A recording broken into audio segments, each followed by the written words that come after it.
আজকের নিবেদন কবি চন্দন নাথের লেখা কবিতা অপরাজিতা।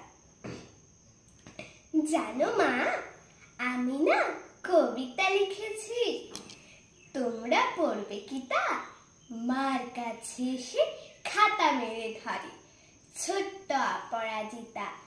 রাগী চোখ মেলে মা তাকে বলেন, মাথা কি খারাপ হলো? ছাইপাশ সব না লিখে বরং অঙ্কের খাতা খোলো। মুখ ভার করে গুটি গুটি পায়ে গেল সে বাবার কাছে। কবিতা লিখেছি, ও বাবা তোমার দেখার সময় আছে? মুখটি না তুলে বললেন বাবা। কবিতা লিখেছ? বেশ, পড়বো তো বটে, আগে খবরের কাগজটা করে শেষ। অগত্যা গেল দিদিটির কাছে, ডাকলো সে, দিদি আয় দেখ না কেমন ছবিটা এঁকেছি।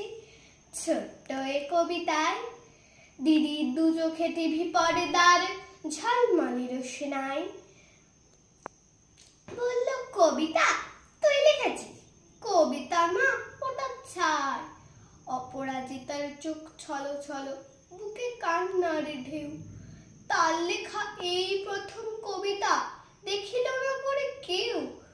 একা ঘরে বসে সামনে তাকালো মালাতে সাজানো ছবি। স্নিগ্ধ দু চোখে রয়েছেন যে সহজ পাঠের কবি। কবিতার খাতা মেলে সে ধরল, ঠোঁট তো থর থর। বলল, ঠাকুর কেউ না পড়ো, তুমি এ কবিতা পড়ো। কি জানি কি করে কি যে হয়ে গেল। এ কথার সাথে সাথে রবি ঠাকুরের মালা থেকে ফুল ছড়ল সে খাতাটাতে। মনে হলো তার সামনে দাঁড়িয়ে বুঝি রবীন্দ্রনাথ। মাথার উপর রাখলেন তার আদর মাখানো হাত। নমস্কার।